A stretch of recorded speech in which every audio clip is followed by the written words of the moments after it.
So I love our old tractor. It's our Ford 3000. I bought this thing at auction for 1,500 bucks. I mean, you really can't beat a deal like that. This tractor's 50 years old and it's still chugging along.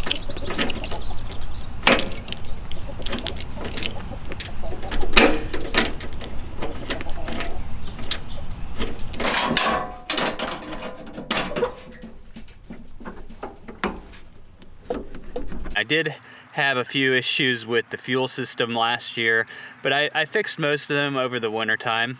Now I've got some tire issues. The rubber is just falling off of my tires, actually. It's kind of looking a little dead in there.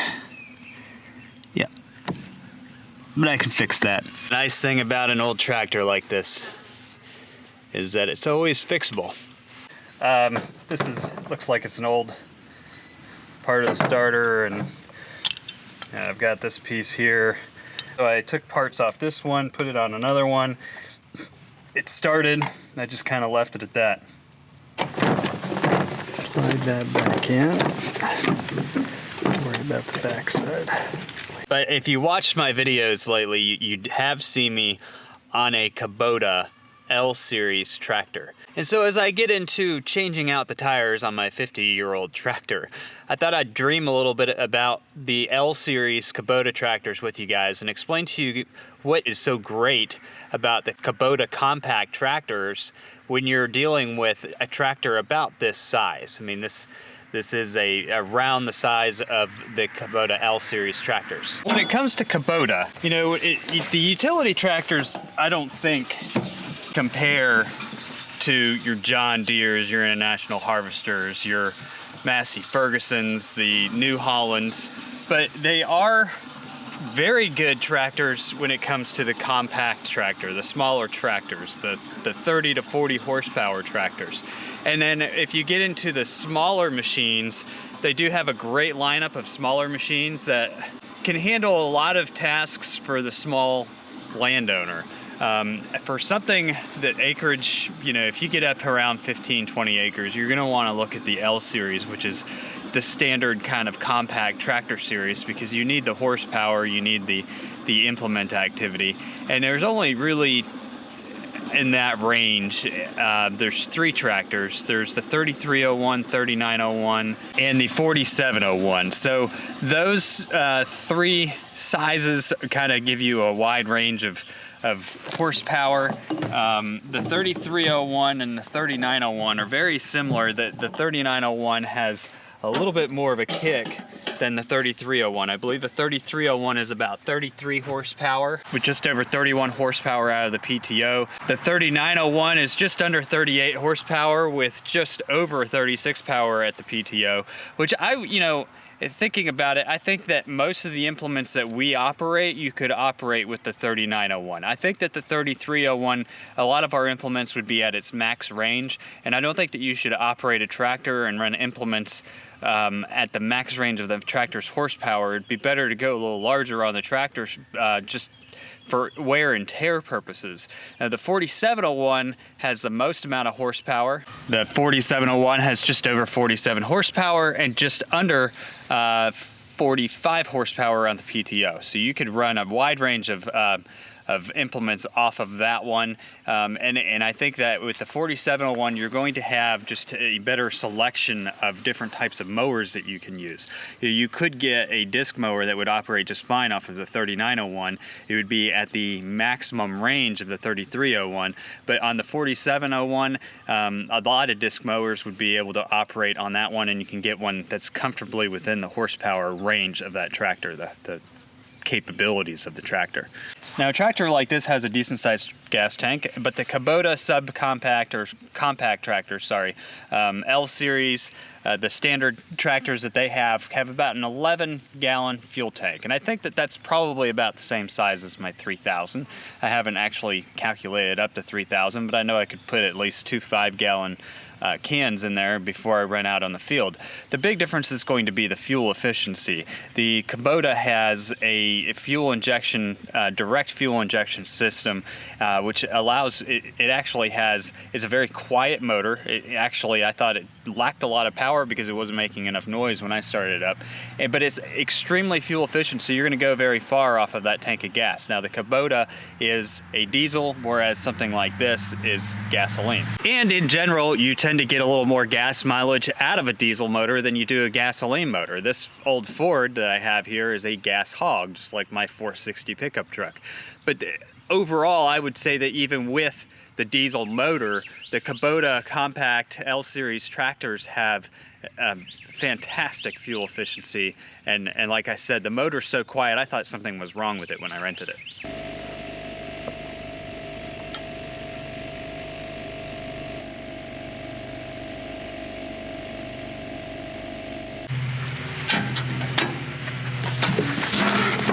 So the Kubota definitely has a very spacious driver deck, just as far as the room that you have when you're up on the tractor. It has a lot of space up on the top of the tractor with a lot of nice amenities that my Ford 3000 just doesn't seem to have.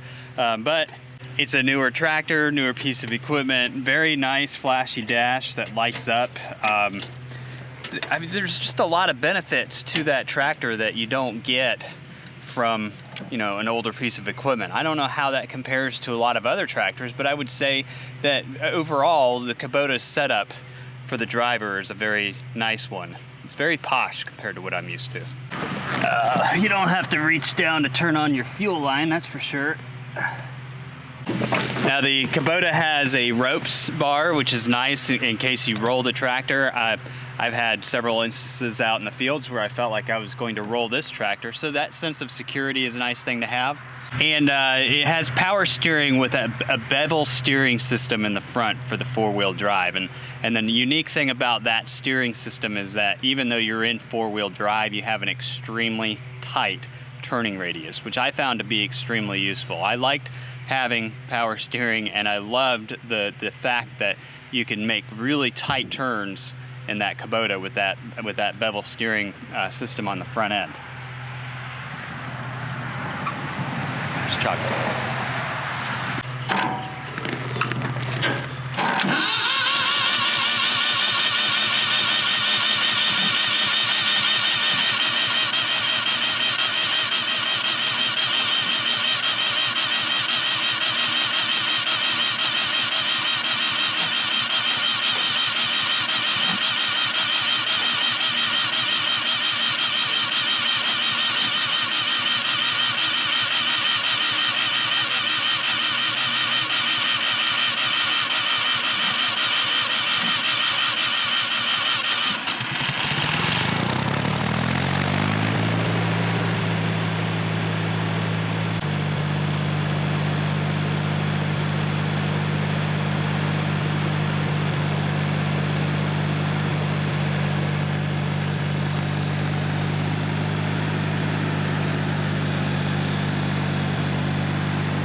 So on the hydraulics of the Kubota subcompact tractors, you've got a hydraulic lift capacity of about 1985 on the 3301 and 3901, so it's pretty much the same between those two. But then when you get up to the 4701, you can get up to a little over 2300 on the hydraulic lift side. So that has actually some great lift capacity. For a standard L Series, compact tractor, that's not bad at all. Now, while you definitely do get more lift on the 4701 versus the 3901 and the 3301, you don't get much of a difference in speed. So both the 3301 and the 3901 go about 13 miles per hour, and the 4701 can go up to about, I want to say it's 14 miles per hour. So you basically get another mile per hour out of the speed on those. Who's racing to get the job done anyway, right? This was really low on gear oil.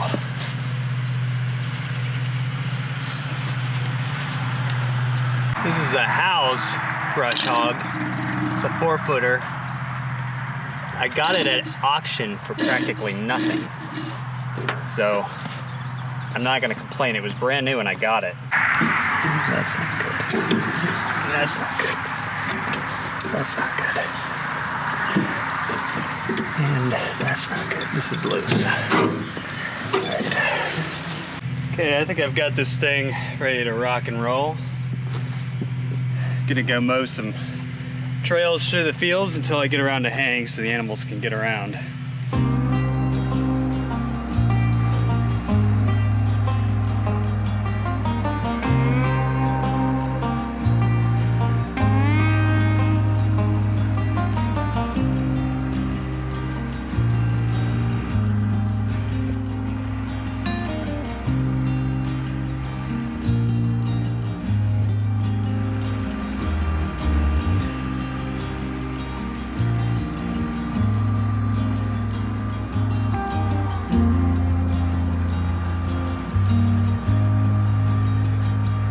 The Kubota that I had rented comes with the HST transmission. That's a hydrostatic transmission. And what a hydrostatic transmission is, it's a little different than a gear transmission. It's a transmission that operates off of the displacement of hydraulic fluid. And it virtually has unlimited range in that capacity, but you do have kind of a low, a medium, and a high that you can put it in, which is adjusting that pressure and adjusting where the torque of the motor goes.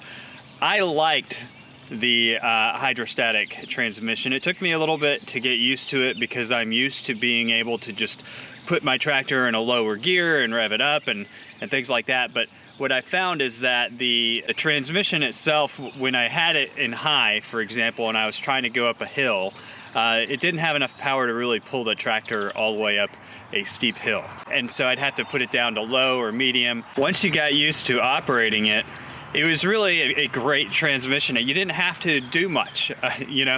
You didn't have to shift gears. You could focus on doing the work that you were gonna do. And when you're working with a front end loader and a backhoe, having a transmission like that is pretty necessary. Nowadays, tractors are almost completely operated off of hydraulics. You've got even the brakes on the Kubota are hydraulic wet brakes. Now, I only used 2 implements with this tractor while we had it. We used the front end loader and we used the backhoe.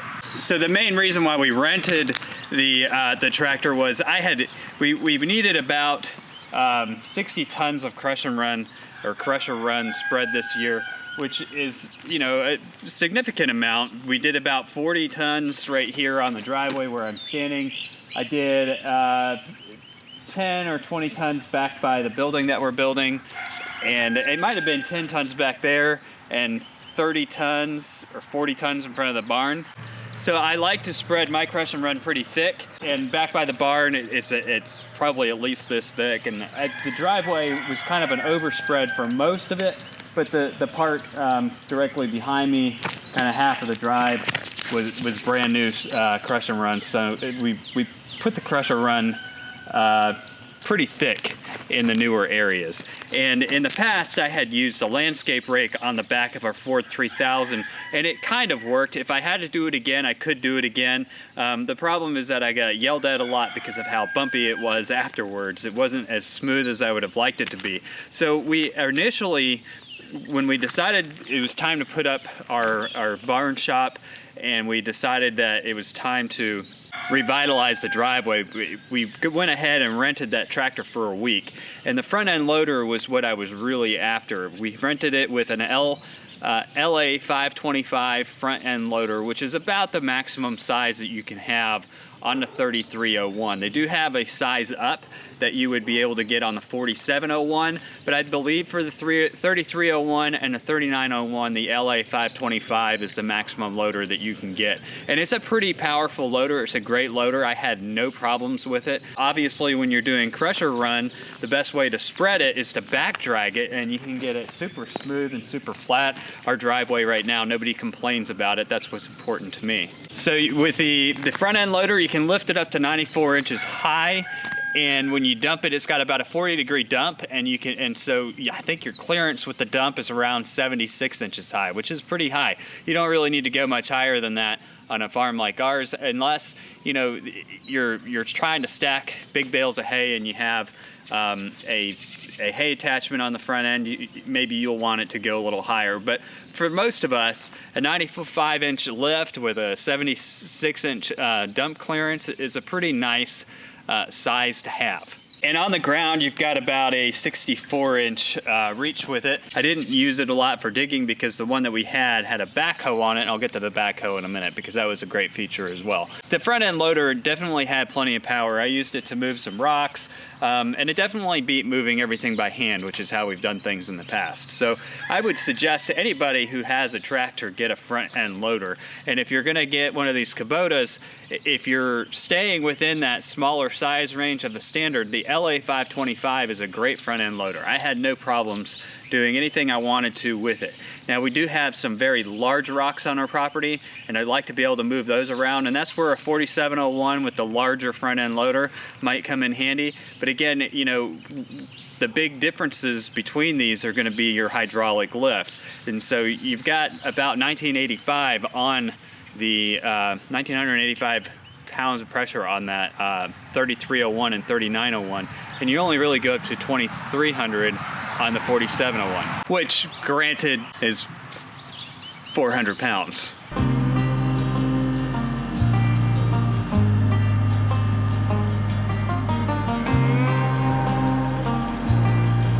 So for the excavator, we had the BH77, which again is the size that you would have with the 3301 and the 3901. And it works on the 4701, but you can go up bigger on the 4701. And anytime you can go bigger on something like a backhoe, I just go ahead and go bigger. Now the backhoe that they claim that it has optimal leg room and knee room, I would argue that it does for a midget. There's not a lot of room on the back of these things, but then again, it's an attachment on the back of a tractor. There's not a whole lot that you can expect from it. I was very impressed with the power of this thing. I didn't think that the size of the 3301 with the amount of horsepower it had, I was worried that the backhoe wouldn't be strong enough to dig through our ground, because we have some pretty tough ground, a lot of heavy rocks, a lot of difficult digging situations. And I've tried several different backhoes out here before. I've tried one of the BX subcompact Kubotas out here, and that thing to me was just junk. Nothing against Kubota on that, it's just it's too small for what I needed it to be. Maybe it was good for its size, I don't know. We've had a lot of different digging tools out here, so I was kind of blown away with the power that I actually had with the BH77 backhoe on the back of that Kubota. With the amount of horsepower that the Kubota had, again, everything's hydraulic driven, so this really speaks more to the hydraulics of the Kubota than anything else, because it had plenty of hydraulic power to power through on that backhoe on anything that I was working on with it. Now we did dig trenches. We dug some large trenches for our water lines to run them from our well house out to our paddocks. I also dug a large ditch on the side of our yard that for drainage, and we're gonna build that out as a dry creek bed. Part of it I'm gonna fill back in with piping so that it can be a drive over, and I used it to dig footings for our building that we put up. So I used it for several different projects. It moved fairly quickly. It was very stable. You've got stabilizer arms that extend out about 70 inches on either side, and I felt like they gave it plenty of stability. It had just under 90 inches of digging depth. You could go pretty deep with 90 inches. You probably don't need for most things that you're gonna do, you're probably not gonna have to go much deeper than that. And then on the pivot side, you've got about 125-inch reach, just under 125 inches on the reach. So you can easily dig a hole and move the dirt out of the way. The backhoe, when it's on the back of the tractor, only has about 12 inches of clearance from the ground, just to under. So it's not like you can go to too many, you know, off-roading locations to dig with this thing, but I think 12 inches gave me enough clearance for most of the things that I had to tackle. And you had about 180 degrees rotation on the bucket, so I would say overall it's a pretty good attachment. It's something that if you've got the extra funds and you've got a lot of digging to do, you might as well get it. I mean, they're not cheap attachments for any tractor, but you can't have a tractor without a front end loader, and that backhoe was pretty awesome. It could do a lot of things. If we had one of those, we'd be able to fix our ponds, we'd be able to do a lot of things with those backhoes. The Kubotas have very easy controls, especially if you have the HST transmission. I mean, you can't have an easier machine to operate. The front end loader has a quick coupler, which is super easy, very, very easy to control. You'll figure it out within a matter of minutes. My 3-year-old was able to figure out how to maneuver the front end loader in just a couple minutes sitting on it. The backhoe, again, you know, you've just got a couple levers. It's super easy, and nothing about this tractor is complicated. You don't have to shift with the HST transmission. Again, you have to know the difference between low, medium, and high, so you're applying the right amount of pressure depending on, you know, what you're doing and how fast you need it to go. But overall, it's a very simple design. And so if you're somebody who is new to tractors and you're trying to get into something and you want something that's going to be very easy to handle, I would say the Kubota is very easy to handle. I don't know anything about doing repairs to these things. I do know that after the work that I did, which was maybe over the course of a week, I put it through a lot of work. But over the work that I did, by the time I took it back, it was leaking hydraulic fluid. I don't know if it was coming from the BH77 backhoe. It was back in that region of the tractor. I didn't bother looking at it. It was a rental. I turned it in, and you know, it's their problem to figure out. So without doing any repairs to it, I can't really speak for doing repairs, but I could imagine that it's going to be a lot more complicated than a Ford 3000. And I'm not sure if the Kubotas in 50 years are still going to be driving around like the Fords were. But you don't have tractors made like they used to make them. Now these newer tractors have a lot of fancy features, things that make them very easy to operate. And with that, I think comes some very technical repair costs. But as long as you take care of it, you change out your hydraulic fluid, you do the basic maintenance, you should be pretty good to go. So overall, I was fairly impressed with the compact L Series standard tractor from Kubota. For anybody who has 15 acres or more, even 10 acres, depending on what you're doing, those Kubotas can come in handy.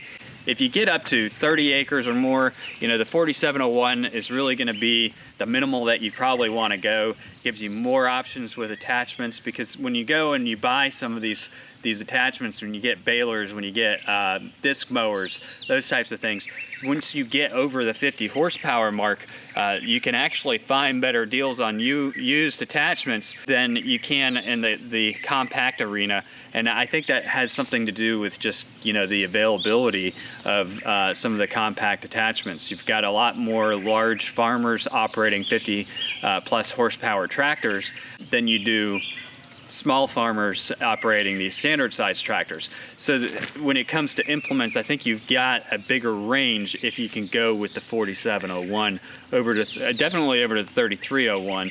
3901, like I said, for most of our hanging equipment, I think that we would be kind of near the max on horsepower out of the PTO that I would want to be. So depending on what you're doing and depending on what you've got going on, if you're just brush hogging, looking to dig holes, you need a front end loader, you're moving hay bales around that somebody else is providing you with, then the 3901 and the 3301 are fantastic overall, you know, farm tractors to just have. But again, if you get into haying, I wouldn't go below the 3901, and I'd try and go with the 4701. Some of our followers had asked about that tractor and wondered what I thought of it, whether it was a good tractor or not, and that's my opinion. I think it's a great standard size tractor, and for most people, that's all they really need is a standard sub 50 horsepower tractor. And because of the hydraulic systems that are in those Kubotas, I mean, you could do just about anything you want to with that tractor. It was a fantastic tractor. I'd love to own one, but tractors are expensive. And from my perspective, with our older Ford 3000, I can do most of the tasks that I have to do on a regular basis on our farm. And when I do need to have a tractor with all those features that the Kubota has, I could go out and rent one for a week for $1,000 and spend less money than buying one. But owning it, obviously, I'd probably do more with it. I'd probably have rebuild some of our ponds. I'd probably do a whole lot of things on a daily basis. I think if you own one, you're definitely going to get the use out of it. I know that for us, not having a front end loader on our old Ford is something that is kind of a constant issue. It's a battle we're constantly facing because there's not a whole lot you can do without a front end loader. The Backhoe is a great attachment. I think it for anybody who's out there trying to dig holes, but you might be able to rent just the Backhoe itself. Maybe not. Some rental companies may not want you hooking that up to your hydraulic system without them having serviced it. So that is something to take into consideration. But overall, the tractor itself is a fantastic tractor. It has the horsepower and the torque work really well for it, and again, the hydraulic system I think was fantastic. I don't know where the leak came from. I only put like maybe 30 hours on that thing, but it was brand new when I got it, so it could have just been the seal setting in. Sometimes you have some of those leak issues because of the new seal setting.